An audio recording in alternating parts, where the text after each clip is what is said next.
हाँ शिवोहम। क्या विषय चल रहा था अपना?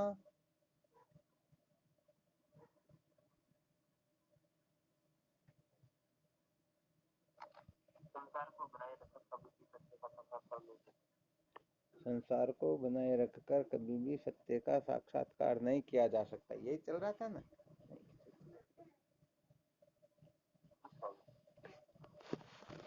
अच्छा, इसमें क्या सुना रहे थे?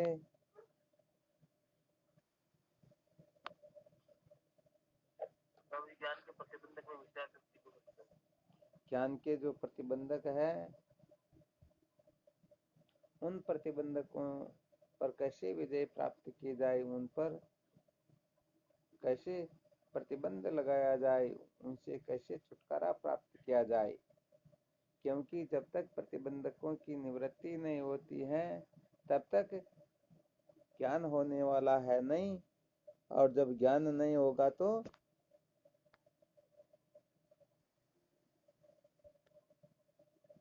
क्या नहीं होगा?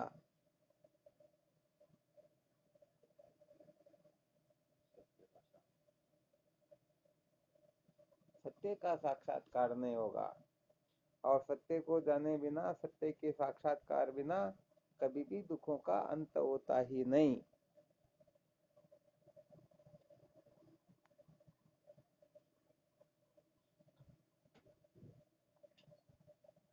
ये विशेष बात है।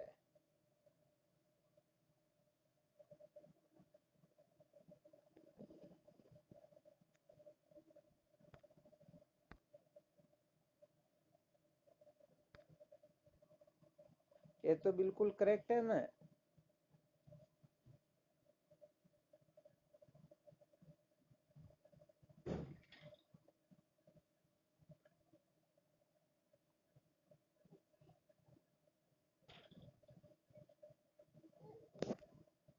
सत्य को जाने बिना कभी दुखों का अंत होता है क्या? नहीं होता ना। बस ये सिद्धांत हो गया एक तरह से, सत्य को जान करके ही सर्व दुखों से छुटकारा प्राप्त किया जा सकता है। सत्य को जाने बिना कभी भी दुखों का अंत होता ही नहीं। तो यहाँ पर अच्छी तरह से ये रहस्य समझ लेना चाहिए। चाहे हम कल्प कल्पांतर तक इस रहस्य का त्याग करके कुछ भी क्यों न करना चाहे, कभी भी अपना जीवन सार्थक होता ही नहीं।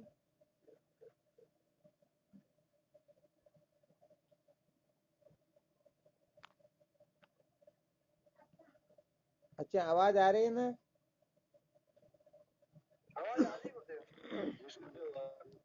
अच्छा, कट गई थी है ना, अब तो आ रही है। चलो ठीक बात है। तो मूल बात यह है, जीवन की सार्थकता केवल मात्र अज्ञान की निवृत्ति से जीवन सार्थक हो जाया करता, और अज्ञान की निवृत्ति के लिए ज्ञान की आवश्यकता है, और ज्ञान के रहस्य को ठीक तरह से समझने के लिए प्रतिबंधकों का निवृत्त होना अत्यंत आवश्यक है। तो कल विचार किया था, क्या सुनाया था इसके बारे में?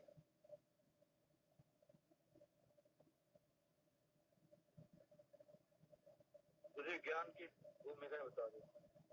क्या बताया? ज्ञान की भूमिका बताई थी, बहुत अच्छी बात है। अच्छा, ज्ञान की भूमिका बताने से क्या सिद्ध हुआ?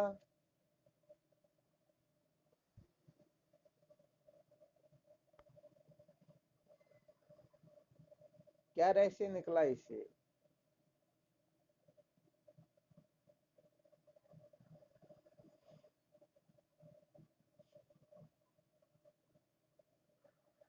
दुखों की निवृत्ति का रास्ता। हाँ, सर्व दुखों की तंत्र निवृत्ति और परमानंद की प्राप्ति होती है। तो देखो, यहाँ पर कल जो ज्ञान की भूमिकाओं का वर्णन किया गया, ये साधकों को अच्छी तरह से समझ लेने के लिए कि जो साधक होते हैं, उनके जीवन में ज्ञान की जो 7 भूमिका है उनका 3 विभाग वर्णन किया था। पहली, दूसरी, तीसरी 3 भूमिकाएं जिज्ञासु के जीवन में जागृतवत होती हैं, चतुर्थ भूमिका स्वप्नवत होती है और 5वीं, 6ठी, 7वीं भूमिका सुषुप्तिवत होती है। आ गया समझ में? और जीवन मुक्त महापुरुषों के अंतर्गत 5वीं, 6ठी, 7वीं भूमिका जागृतवत होती है, चौथी भूमिका स्वप्नवत होती है और पहली, दूसरी, तीसरी सुषुप्तिवत होती है। अर्थात जिज्ञासुओं के अंतर्गत पहली, दूसरी, तीसरी भूमिकाओं के लक्षण बिल्कुल प्रत्यक्ष दिखाई देते हैं और जीवन मुक्त महापुरुषों में 5वीं, 6ठी, 7वीं भूमिका के लक्षण स्पष्ट दिखाई देते हैं। जो जिज्ञासु होता है उसमें 5वीं, 6ठी, 7वीं भूमिका के लक्षण नहीं दिखाई देते, अभी उनमें वह लक्षण सुसुप्ति के समान हैं, सुसुप्त है, उनको जगाना होगा। और जीवन मुक्त जो महापुरुष है उनमें पहली, दूसरी, तीसरी भूमिका के लक्षण स्पष्ट दिखाई नहीं देते। क्यों नहीं दिखाई देते हैं? क्योंकि पहली, दूसरी, तीसरी भूमिकाओं से जो प्रयोजन सिद्ध किया जाता है वह प्रयोजन उनका पूरा हो चुका है। तो कहने का मतलब इस जगह पर भूमिकाओं का थोड़ा ऐसा वर्णन किया था कि प्रथम, दूसरी, तीसरी ये 3 भूमिकाएं, पहली भूमिका श्रवण रूप होती है, दूसरी भूमिका मनन रूप होती है, तीसरी भूमिका निधिध्यासन रूप होती है और चतुर्थ भूमिका साक्षात्कार रूप होती है। 5वीं, 6ठी, 7वीं भूमिका जो है ये जीवन मुक्ति के विलक्षण आनंद रूपा है।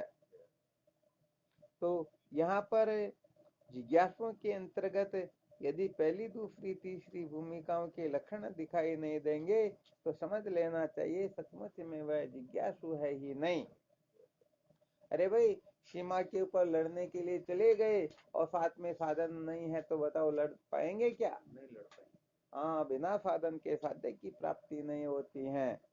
तो वैसे देखा जाए तो ये साधन साध्य तो द्वैत के अंतर्गत होता है। परमात्मा प्राप्ति के लिए किसी साधन की आवश्यकता नहीं होती है, बल्कि समस्त साधनों की त्याग की आवश्यकता होती है। परंतु यहाँ पर थोड़ा साधकों के लिए, जिज्ञासुओं के लिए वर्णन किया जाता है। तो जिज्ञासुओं के अंतर्गत यदि पहली भूमिका के लक्षण नहीं है तो वह कभी भी शांत विचार की ओर प्रवृत्त हो सकता ही नहीं। आ गया ना चित्र से समझ में?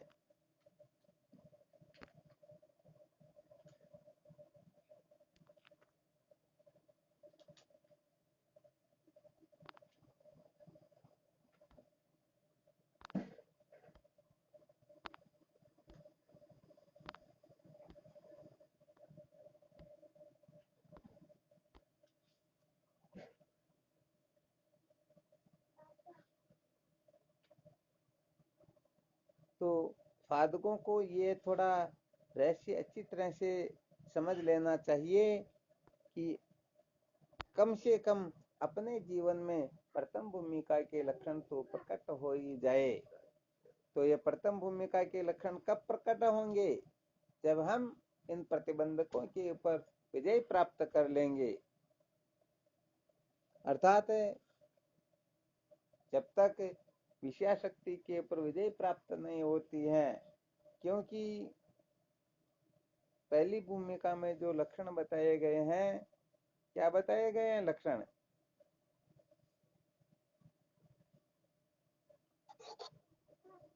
अच्छा, कोई कुछ कहना चाहता है क्या? ये हाथ को जो स्पर्श करते तो इससे लगता है कि वे रुकने के लिए कह रहे हैं, इसलिए हाथ के ऊपर अपने को स्पर्श नहीं करना। यदि कुछ कहना हो तभी उसके ऊपर हाथ लगाना अपने को। ये रुकने का सहजानंद जी महाराज कुछ कहना चाहते हैं क्या? चलो ठीक है। अच्छा, कोमल और महावीर प्रसाद सेन ये दोनों कुछ कहना चाहते हैं क्या?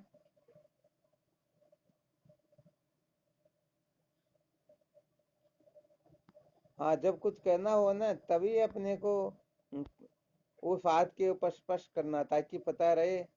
तेज सिंह जी कुछ कहना चाहते हैं क्या? अरे जब कुछ कहना नहीं तो फिर इसके स्पष्ट क्यों करते हो?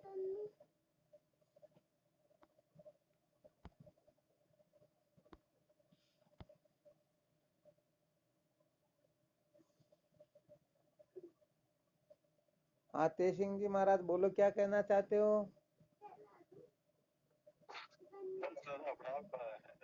अच्छा, अपने आप हो रहा, वरना मैंने बंद कर दिया फिर वापस चालू कर देते हो आप, इसलिए भाई कुछ कहना चाहते हो तो।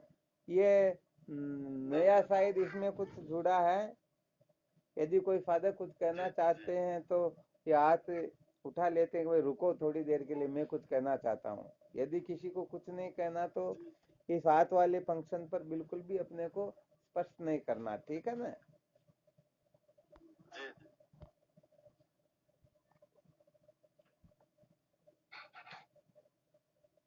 फिर मोतीलाल जी ने कर दिया, क्या बात भाई, एक बार हाथ के ऊपर किसी को स्पर्श नहीं करना, हाथ का जो चिन्ह बना हुआ है। हाँ ठीक है मोतीलाल जी, अब ठीक। तो देखो पहली भूमिका के अंतर्गत 3 विशेष सूत्र बताए हुए हैं। एक तो मल विक्षेप दोष से छुटकारा प्राप्त करना, दूसरा विवेकादि साधनों का संपादन करना, और तीसरा श्रोत्रिय ब्रह्मनिष्ठ गुरुदेव का सानिध्य ग्रहण करना।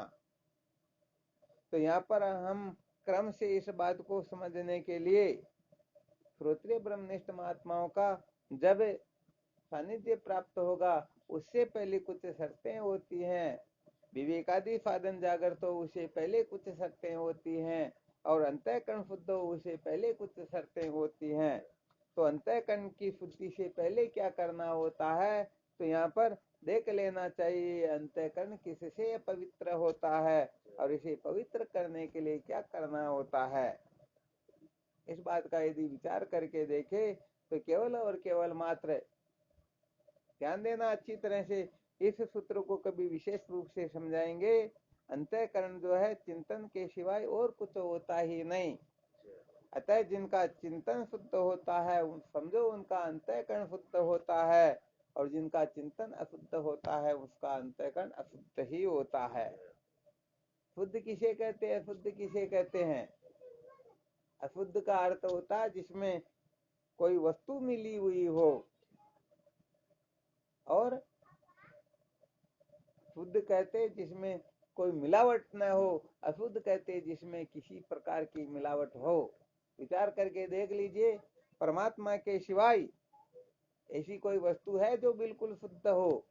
अरे सारी की सारी वस्तुएं मिलावटी हैं। इसलिए संसार की किसी भी वस्तु का यदि हम चिंतन कर रहे हैं तो समझो हमारा अंतःकरण अशुद्ध है, और परमात्मा का चिंतन कर रहे हैं तो हमारा अंतःकरण शुद्ध है। तो यहाँ पर जोर क्या दिया जा रहा, 4 प्रकार के जो प्रतिबंधक बताए गए उनमें सबसे पहला प्रतिबंधक विषयाशक्ति है। क्या है? विषयाशक्ति सबसे पहला प्रतिबंधक है।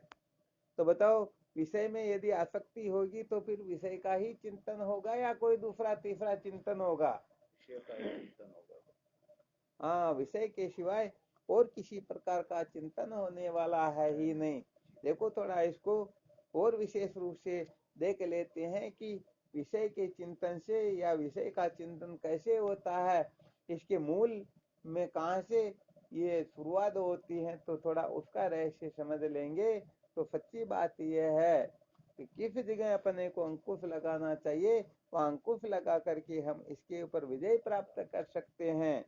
तब विषयाशक्ति से हम विरक्त होंगे, विषयाशक्ति का त्याग करेंगे, विषयाशक्ति से ऊपर उठेंगे, तभी हमारा अंतःकरण शुद्ध होगा। जब अंतःकरण शुद्ध होगा तभी विवेक वैराग्य सत संपत्ति मुक्ता जागृत होगी। और जब ये समस्त साधन अर्थात चतुष्टय साधन जब अपने जीवन में प्रकट हो जाएंगे तभी हम श्रोत्रिय ब्रह्मनिष्ठ महात्माओं का सानिध्य ग्रहण कर पाएंगे। तो देखो सिद्ध हुआ ना, ज्ञान के लिए गुरुदेव की आवश्यकता है। गुरुदेव का संग करके वही फायदा उठा सकता है जो चतुष्टय साधन संपन्न हो, और चतुष्टय साधन संपन्न वही हो सकता है जो अंतःकरण के मल विक्षेप दोषों पर विजय प्राप्त करे। और अंतःकरण के मल विक्षेप दोषों पर विजय प्राप्त करने के लिए विषय शक्ति से छुटकारा प्राप्त करना अत्यंत अत्यंत आवश्यक होता है। आ गया समझ में? तो देखो यहाँ पर 5-4 रोज पहले शायद कहा था कल विचार करेंगे, 2-3 दिन तक फिर इधर उधर निकल जाते थे, फिर ध्यान से ही निकल गया। संसार वृक्ष के 4 प्रकार के बीज होते हैं, उनके ऊपर थोड़ी चर्चा करनी थी, क्योंकि इन 4 प्रकार के बीजों पर यदि कोई विजय प्राप्त कर ले तो निश्चित रूप से क्या होगा? हाँ, वह विषय शक्ति के बंधन से मुक्त हो जाएगा, निश्चित रूप से उनका चित्त शुद्ध हो जाएगा। तो देखो संसार वृक्ष के बीज का मतलब समझ में आ गया ना? अरे भाई बीज यदि है तो निश्चित रूप से वृक्ष उदय होगा, पौधा निकलेगा धरती को फोड़ करके। और यदि बीज ही न हो तो बीज को जला दिया जाए तो क्या होगा? फिर वह अंकुरित तो हो सकेगा? तो संसार वृक्ष के जो बीज है वो 4 प्रकार के होते हैं। अब 4 प्रकार के बीज में सबसे खतरनाक कौन सा है? हाँ, कम से कम उसको तो जलाना ही होता है, बाकी के नहीं जला सके तो भी काम चल जाएगा। तो देखो 4 बीज जो होते हैं संसार वृक्ष के, ये वशिष्ठ जी महाराज भगवान राम को समझाते हैं, हे राम ये संसार वृक्ष के 4 बीज है। तो ध्यान दे करके सुनना और इन 4 प्रकार के बीजों पर थोड़ा अपने को अच्छी तरह से अनुसंधान करके इनके ऊपर थोड़ा अपने को एक्शन लेना है। तो सबसे पहला जो बीज होता है उसका नाम होता है संवेदना। बोलो संवेदना। दूसरा होता है भावना। तीसरा वासना। चौथा कलना। संवेदना, भावना, वासना, कलना, ये 4 बीज ऐसे हैं, क्या समझो ये 4 शब्द ऐसे हैं जिनके अर्थ समस्त अनर्थ उत्पन्न करते हैं। यदि इन 4 के ऊपर कोई विजय प्राप्त कर ले, कहने का मतलब जब विषय शक्ति नष्ट हो जाती है, इसके लिए पहले बहुत बार चिंतन कर चुके हैं। अचल राम जी महाराज ने जो कहा ना, विषय इच्छा से पड़त के में लख 84 धोई, अचल राम विषय इच्छा त्यागी जग से भया निर्भोई, मनरे ऐसा सदगुरु जोई, स्वार्थ लेस भेष नहीं धारे ब्रह्मनिष्ठ अनुभोई। तो जब विषय शक्ति के ऊपर विजय प्राप्त हो जाती है तो ये आगे के बीज पनप ही नहीं पाते हैं। तो सबसे पहला बीज होता है संवेदना। संवेदना किसे कहते हैं? पहल इंद्रियों से जो विषय का संयोग होता है उसको कहते हैं संवेदना। कुल कितनी इंद्रियां हुई? 5 ज्ञान इंद्रियां और 5 कर्म इंद्रियां, 4 अंतःकरण भी समझ लीजिए, कैसी भी इंद्रिय समझ लीजिए। तो इंद्रिय का और विषय का, जैसे आंख का और रूप का सबसे पहले मिलन हुआ, आंख ने किसी सुंदर वस्तु को देखा तो इस देखने को कहते हैं संवेदना। तो सबसे पहले यही तो होगा। जैसे जीव के और गुलाब जामुन के संयोग हुआ, कान के और सुंदर शब्दों के संयोग हुआ, नाक के और गंध के, आ गया समझ में? ऐसे त्वचा और जो स्पर्श का विषय है उनका आपस में संबंध हुआ। तो ये इंद्रिय और विषय का जो संयोग होता है, इन दोनों के मिलने को कहते हैं संवेदना। तो देखो यहाँ पर ये बीज वैसे देखा जाए तो यदि ये बीज उदय हो ही नहीं तो आगे के बीजों की तो कल्पना भी नहीं की जा सकती है। अरे वो उदय कैसे होंगे? संवेदना से ही भावना होती है, भावना से ही वासना होती है, वासना से ही कलना होती है, कलना के स्वरूप ही ये जीव जन्मनादिक संसार में भटकता रहता है। तो विचार करके देखा जाए तो इस संवेदना के ऊपर कोई विजय प्राप्त कर ले, अर्थात इंद्रिय और विषय का संयोग ही नहीं होने दे, तो कहने का मतलब आगे की बीज कभी पनप ही नहीं पाएंगे। परंतु लाख करोड़ कोशिश भी क्यों न की जाए, फिर भी संवेदना कहीं न कहीं किसी न किसी प्रकार से हो ही जाती है। हाँ, कुछ इंद्रियों पर तो चाहे हम विजय प्राप्त कर सकते हैं, परंतु जैसे आंख है, नाक है, कान है, ये 3 तो ऐसे हैं कि न चाहते हुए भी, अरे कहीं सुंदर दिखाई दिया, कहीं अच्छी गंध नजर आ, गंध दृष्टिगोचर हो गई, कहीं पर शब्द सुनने को मिल गया, तो ये 3 के ऊपर तो बड़ी मुश्किल की बात होती है। हाँ, जीभ को भले हम वश में कर सकते हैं, त्वचा को कर सकते हैं, परंतु फिर भी अरे चाहे किसी भी एक इंद्रिय से भी संवेदना हो, परंतु हो तो रही ना। तो ये किसी की हाथ में है ही नहीं कि वह संवेदना से बच सके। अब इसके बाद में दूसरा जो बीज आता है उसका नाम होता है भावना। तो भावना किसको कहते हैं? विषयों के नष्ट हो जाने पर भी उन विषयों का बार बार मन में जो चिंतन होता है उसको कहते हैं भावना। क्या कहते हैं?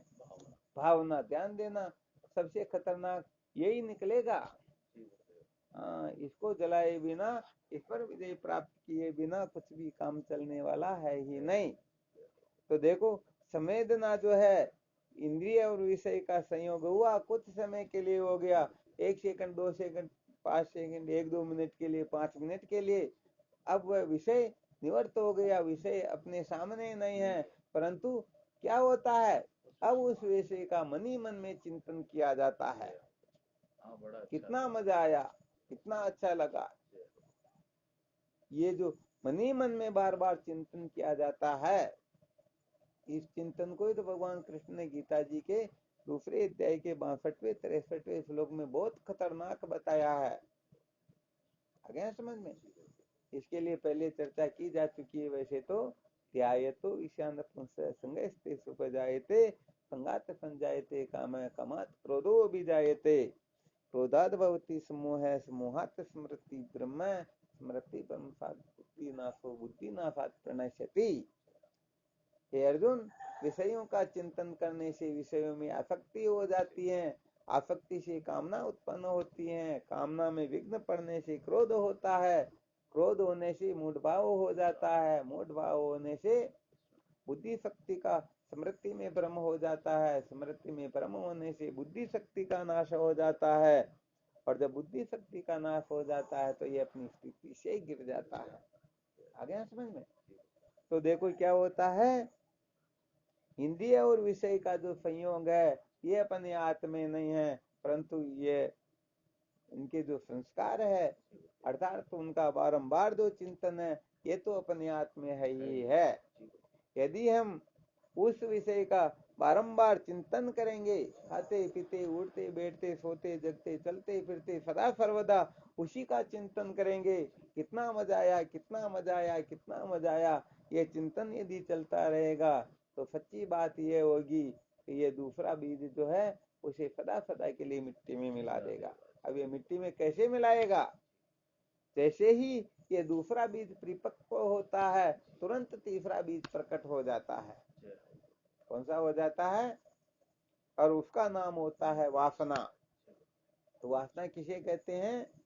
विषय के बारंबार चिंतन करने से विषय को भोगने की जो दृढ़ आसक्ति हो जाती है, दृढ़ प्रीति हो जाती है, चाहे कुछ भी क्यों न हो जाए, मुझे वह वस्तु चाहिए ही चाहिए, चाहे इसके लिए मरना पड़े या मारना पड़े, चाहे पतन हो या उत्थान हो, चाहे संसार में निंदा हो या स्तुति हो, मेरे को किसी से कुछ लेना देना नहीं, बस मुझे तो वह वस्तु वापस मिलनी चाहिए। तो देखो, यदि ये बारंबार चिंतन नहीं करता तो ऐसी आसक्ति होती क्या? तो बारंबार विषयों के चिंतन करने से विषयों में आसक्ति हो जाती है, वासना उदय हो जाती है। कहने का मतलब ऐसी दृढ़ प्रीति दृढ़ आसक्ति हो जाती है, उसके सिवाय और कुछ अच्छा लगता ही नहीं। तो ये बताओ, विषय चिंतन खतरनाक हुआ या नहीं हुआ? हाँ, ये संवेदना इतनी खतरनाक नहीं है, संवेदना हो कोई बड़ी बात नहीं है, परंतु ये भावना जो है बड़ी खतरनाक होती है। इसी भावना से ही वासना उदय होती है। कहने का मतलब इतनी दृढ़ प्रीति हो जाती है, उनको पूरा संसार समझाए फिर भी समझ में आता ही। फिर तो कहने का मतलब उनका पतन होगा, तभी जाकर के उसे शांति मिलेगी। तो कितने बीज हो गए? 3। संवेदना, भावना, वासना, और चौथी होती है कलना। यदि ये तीसरा बीज परिपक्व हो गया तो ये फिर चतुर्थ में परिणित हो जाएगा। तो पहले बीज से ही कोई अंकुश लगा दे तो कोई ज्यादा खतरा नहीं है, परंतु उस जगह अंकुश ने लगा करके, जैसे समझो छोटा जो पौधा होता है अंग्रेजी बबूल का पौधा उत्पन्न हो गया, तो उसको होते ही कुछ समय में ही अपन नष्ट कर दे तो फिर कोई दिक्कत नहीं है, और यदि नहीं करते हैं तो फिर वो बड़ा हो जाता है तो बड़ा खतरनाक होता है। तो यहाँ पर साधकों को इतना ही समझना है कि संवेदना, भावना, वासना, कलना, ये चार जो संसार वृक्ष के बीज हैं, इन बीज में से ये सबसे जो खतरनाक होती है उसको कहते हैं भावना। ठीक है ना, क्योंकि भावना से ही वासना उदय होती है और वासना से कलना। कलना किसको कहते हैं? मृत्यु काल में भावी शरीर के लिए जो चिंतन होता है उसे ही कलना कहते हैं। देखो होता क्या है, ध्यान देना अच्छी तरह से। जब अंतिम समय आता ना, उस समय पूरे जीवन की ये रील घूमती है, जन्म से लेकर के आज दिन तक मैंने क्या क्या किया, इतने संसार में पता नहीं कहाँ कहाँ मजे लिए, कैसे लिए, ये सारे के सारे वो रील घूमते हुए सबको दिखाई देते हैं। और ये रील घूमते घूमते घूमते जिस दृश्य पर प्राणांत होता है, समझो उसका वही जन्म हो जाता है। ठीक है ना? हाँ भाई, ये तो स्पष्ट बात है। अंतिम समय में जो जैसा चिंतन करता हुआ देह त्याग करके जाता है उसको वही प्राप्त हो जाता है। तो ये कलना जो होती है मृत्यु काल में भावी शरीर के लिए जो स्मृति होती है, चिंतन होता है, उसी से तो भावी देह प्राप्त हो जाता है। तो देखो ये पहले नंबर का बीज यदि होता ही नहीं तो दूसरा तीसरा चौथा तो संभव ही नहीं, परंतु फिर भी प्रारब्ध से किसी न किसी प्रकार से यदि ये हो भी जाए तो फिर ये दूसरा जो बीज है ये तो कहने का मतलब होना ही नहीं चाहिए। हाँ, यदि ये हो गया तो समझ लो फिर गड़बड़ निश्चित रूप से हो जाएगी।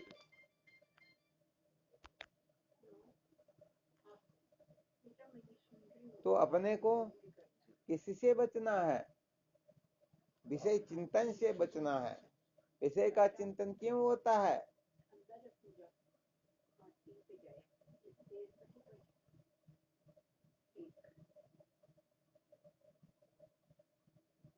क्यों होता है विषय चिंतन? विषय चिंतन गुरुदेव ये देख लो कि जब विषयों में आसक्ति हो जाती है हमारी, आसक्ति हो जाती है। आसक्ति तब होती जब हम बारंबार विषय का चिंतन करेंगे। तो चिंतन इसीलिए होता है कि एक बार विषय का स्वाद चख लिया तो जैसे समझो किसी ने गुलाब जामुन पहली बार खाए, कभी उसने गुलाब जामुन खाए ही नहीं, तो उसका चिंतन थोड़े होगा क्या? परंतु जब सर्वप्रथम गुलाब जामुन का सेवन करता है और उसे जब अत्यंत प्रिय लगते हैं तो क्या होता है, बार बार उसी का तो चिंतन चलता है। अरे कितने अच्छे थे, कितना मजा आया, अब कब मिलेंगे, कब मिलेंगे, कब मिलेंगे, रात दिन उनके यही माला चलती है। तो कुल मिलाकर के विषय चिंतन से फिर विषय में आसक्ति हो जाती है। तो मूल मंत्र क्या निकला? विषय चिंतन का त्याग। इसीलिए तो कहा गया कि विषयाशक्ति जो है ये सबसे पहला प्रतिबंधक होता है। तो विषयाशक्ति के मूल में विषय चिंतन है और विषय चिंतन के मूल में विषयों का सेवन। तो यहाँ पर विषयों का सेवन इतना खतरनाक नहीं है जितना विषयों का चिंतन, क्योंकि विषय के चिंतन से ही क्या होती है, विषयों में आसक्ति होती है। वासना जो उदय होती है विषयों के चिंतन से होती है, न कि विषयों के संग से। तो हालांकि बात तो यह है विषयों का संग निश्चित रूप से उनका चिंतन करवा देता है, परंतु यदि कोई समझदार हो तो वह कहने का मतलब विषय चिंतन की ओर प्रवृत्त होगा ही नहीं, और प्रवृत्त नहीं होगा तो सचमुच में फिर आसक्ति उदय होगी ही नहीं।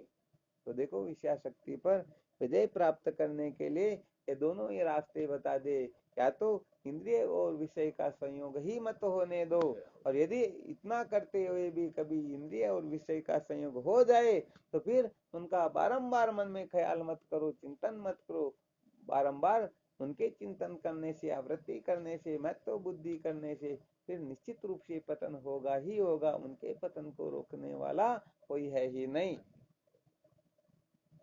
ये साधारण सूत्र है, केवल इस सूत्र को अपने जीवन में उतारो, निश्चित रूप से क्या हो जाएगा, निश्चित रूप से कल्याण हो जाएगा। हाँ, जो ज्ञान का जो प्रतिबंधक है विषया शक्ति, उस विषया शक्ति पर विजय प्राप्त हो जाएगी।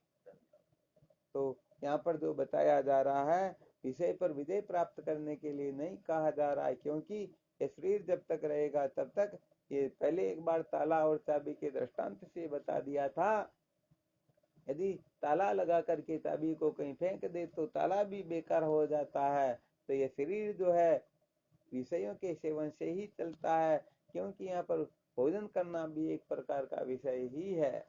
हाँ, तो यहाँ पर अपने को देखते रहना है, विहित निषिद्ध का विचार करके यहाँ पर निषिद्ध विषय का त्याग करने वाला ही साधक होता है, बाकी वो साधक होता ही नहीं है। इसलिए यहाँ पर जो चर्चा की जा रही है, कुल मिलाकर के विषय कैसा भी क्यों न हो, यदि उसका हम चिंतन करेंगे तो निश्चित रूप से वह विषय अपने को पतन की ओर ले चला जाएगा, निश्चित रूप से अपनी दुर्गति करवा देगा। तो जीवन के अंतर्गत विषयों का सेवन करना हो तो हम इसके लिए कुछ नहीं कहते, आप जानो आपका काम जाने, परंतु उन विषयों का सेवन करके उन विषयों से जो मुझे बड़ा आनंद मिला, बड़ा मजा आया, बस ये चिंतन यदि करेंगे तो फिर बात बिगड़ जाएगी। इसीलिए फिर यहाँ पर वो एक दिन ये भी सुना रहे थे, शायद उसके बारे में वापस किसी साधक ने प्रश्न भी किया था, शायद भवानी शंकर जी ने किया था, आनंद किसको आता है, कब आता है, कहाँ से आता है, कैसे आता है, इस रहस्य को यदि कोई समझ ले फिर उस विषय का बारंबार चिंतन नहीं होगा, क्योंकि उनको पता चल जाएगा विषय में तो आनंद होता ही नहीं। अरे विषय के संसर्ग से हमारी वृत्ति कुछ समय के लिए एकाग्र हुई और एकाग्र वृत्ति में आत्मानंद का भान होता है, इसीलिए हमको भ्रांति से उसमें आनंद की प्रतीति हो गई, वरना सचमुच में उसमें आनंद होता ही नहीं है। अरे भाई, जैसे कुत्ता हड्डी को चबाता है तो चबाते चबाते चबाते जब उसके मसूड़े छिल जाते हैं और मसूड़े से खून आने लगता है तो कुत्ता बड़ा आनंदित होता है कि अब जाकर के मजा आया। तो सचमुच में हड्डी में खून होता है क्या? नहीं होता है। तो ऐसी ही सच्ची बात कहें तो विषय में आनंद होता ही नहीं है। हाँ, सचमुच में आनंद स्वरूप तो हम स्वयं हैं। इस रहस्य को समझने से भी बहुत बड़ा बल मिलता। चलो इसका भी फिर विचार करेंगे। अच्छा, इन 4 प्रकार के जो अभी संसार वृक्ष के बीज बताए गए, इसमें किसी को कुछ कहना हो, पूछना हो तो? स्वामी जी, चौथा बीज बताया उसका दोबारा से खुलासा कर दो। हाँ, चौथे बीज का नाम बताया था कलना। कलना, हाँ, कलना कहते हैं मरते समय जब अंतिम श्वासें चलती है ना, उस समय जन्म से लेकर के जब से हम समझने लगे तब से हमने जीवन में क्या क्या किया, अच्छा या बुरा जो कुछ भी किया, बस उसी का चिंतन चलता है। क्योंकि जिसमें आसक्ति हुई थी, जिसमें महत्व बुद्धि हुई थी, जिनके पीछे पागल हुए, तो अंत में चिंतन तो उसी का चलेगा ना। ठीक है, तो अंतिम समय में उस चिंतन के समय जब प्राण निकलते हैं तो उसी समय उनकी वही स्थिति हो जाती है।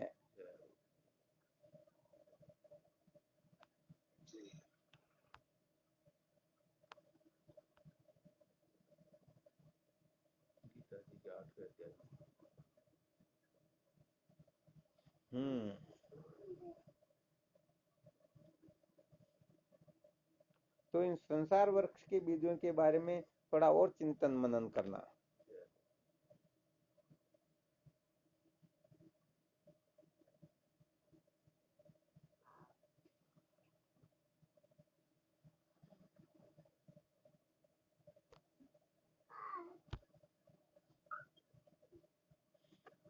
चलो ठीक, फिर करो चिंतन मनन। क्या हुआ? तीसरे नंबर पे संवेदना, भावना और वासना। वासना और फिर कलना। सबसे पहले संवेदना, फिर भावना, फिर वासना, फिर कलना।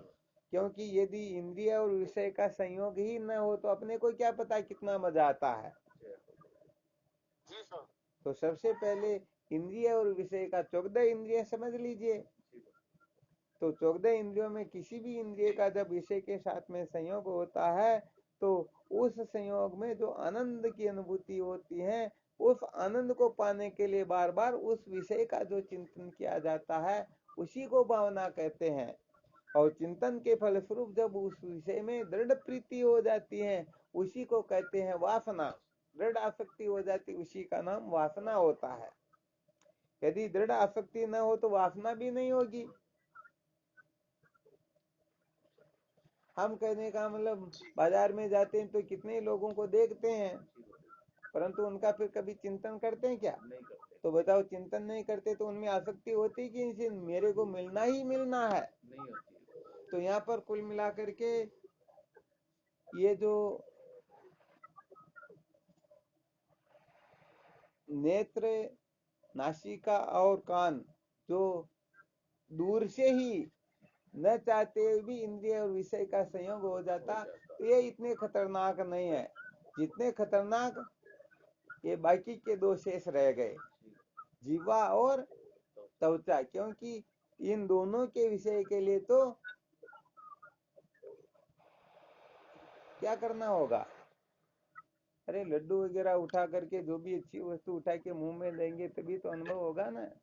तो ये त्वचा व जीवा ये विषय बड़े खतरनाक है। इसलिए त्वचा का विषय तो इसलिए खतरनाक है कि ये त्वचा जो पूरे शरीर पर लिपटी हुई है, और जीवा इसलिए खतरनाक है कि ये जीव जो है दो काम करती है, बाकी सब इंद्रियां एक एक काम करती है, ये अकेली दो काम करती है। ये खाती भी है और बोलती भी है। हाँ, इसलिए कहने का मतलब देखो, विशेष तरह से बताएं तो विशेष रूप से इस संकेत को समझ सकते हैं। यदि कोई जीवा को वश में कर ले तो समस्त इंद्रियां वश में हो जाती है। क्योंकि यदि कोई बोलना नहीं जानता तो बड़ी गड़बड़ हो जाती है ना, वो सारे के सारे दांत एक मुक्के में बाहर आ जाते हैं, ठीक है ना। और खाने पीने में यदि पागलों की तरह पता नहीं क्या क्या खाएंगे तो फिर क्या होगा? सच्ची बात कहेंगे, खाएंगे तो फिर उनको निकालने के लिए भी भोगों की आवश्यकता होगी, तो फिर क्या होगा? प्रवृत्ति भोगों की ओर ही होगी। इसीलिए कहा जाता है यदि कोई जीव को वश में कर ले तो बाकी की इंद्रियां अपने आप वश में होने लग जाती हैं। हाँ, तो इनके ऊपर विजय प्राप्त करनी चाहिए। विजय यदि हम प्राप्त करेंगे तो कहने का मतलब धीरे धीरे विषयों का चिंतन छूट जाएगा। विषय का चिंतन छूटेगा तो सच्ची बात है फिर वह आसक्ति की ओर न जा करके फिर वह भगवत भजन की ओर चला जाएगा। क्योंकि ये निराश्रित रह ही नहीं सकते, कुछ न कुछ करते ही करते हैं। हाँ, ये मन बुद्धि क्या एक प्रकार से ये ऐसे है कि कुछ न कुछ करते ही करते हैं। इसलिए यदि ये शुद्ध का चिंतन नहीं करेंगे तो अशुद्ध का चिंतन निश्चित रूप से करेंगे। इसीलिए यदि चिंतन भी करना हो, आसक्त भी होना हो तो केवल परमात्मा तत्व में उसी का बारंबार चिंतन करो, तो अंत में किसका चिंतन होगा? और परमात्मा का चिंतन होगा। तो बताओ, बंधन से मुक्त होंगे या बंधन में जाएंगे? मुक्त हो जाएंगे। बस बात इतनी सी है।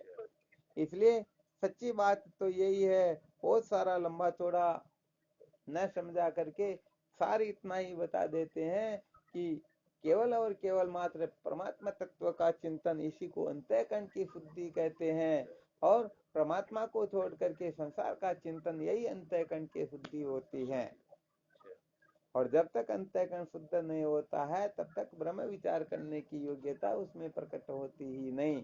इसीलिए तो छंदज्ञ श्रुति संकेत कर देती है, आहार शुद्धो सत्व शुद्धि। आहार की शुद्धि से अंतःकरण शुद्ध होता है। तो यहाँ पर आहार आदि जो है इसके बारे में खूब चर्चाएं कर रखी हैं। आहलेती आहार है, अर्थात जो बाहर से भीतर जाता है उसी को आहार कहते हैं। तो आहार का अर्थ केवल मात्र भोजन ही नहीं होता है। कोई भोजन को तो ठीक कर ले, परंतु बाकी की इंद्रियों के विषय को शास्त्रोक्त रीति से सेवन न करके निषिद्ध आदि से बात बिगड़ जाएगी ना। तो फिर सचमुच में उनका अंतःकरण पवित्र नहीं हो पाएगा, और अपवित्र अंतःकरण में कितनी भी अच्छी वस्तु क्यों न डालो वह भी अपवित्र हो जाएगी। तो कुल मिलाकर के अपने को अपने चिंतन के ऊपर विशेष रूप से ध्यान रखना। तो मैं बारंबार किसका चिंतन कर रहा हूँ, परमात्मा का या संसार का?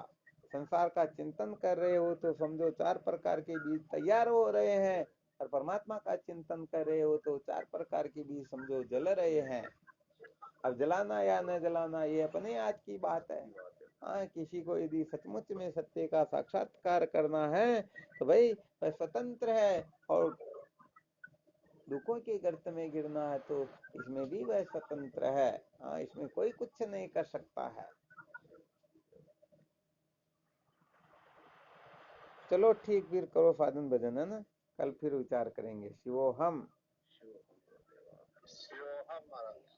हाँ शिवोहम। स्वामी जी के चरणों में साष्टांग प्रणाम।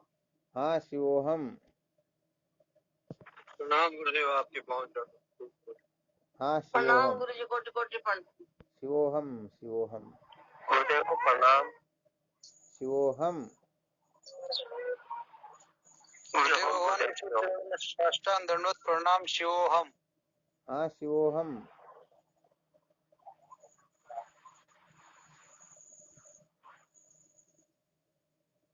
प्रणाम स्वामी जी, आपके कृष्ण।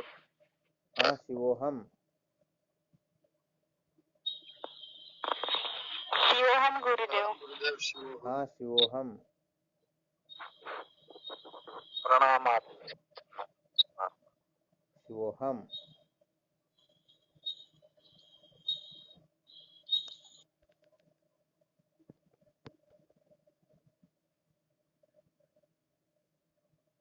कोटि कोटि प्रणाम स्वामी जी, आपके श्री चरणों में। हाँ शिवोहम।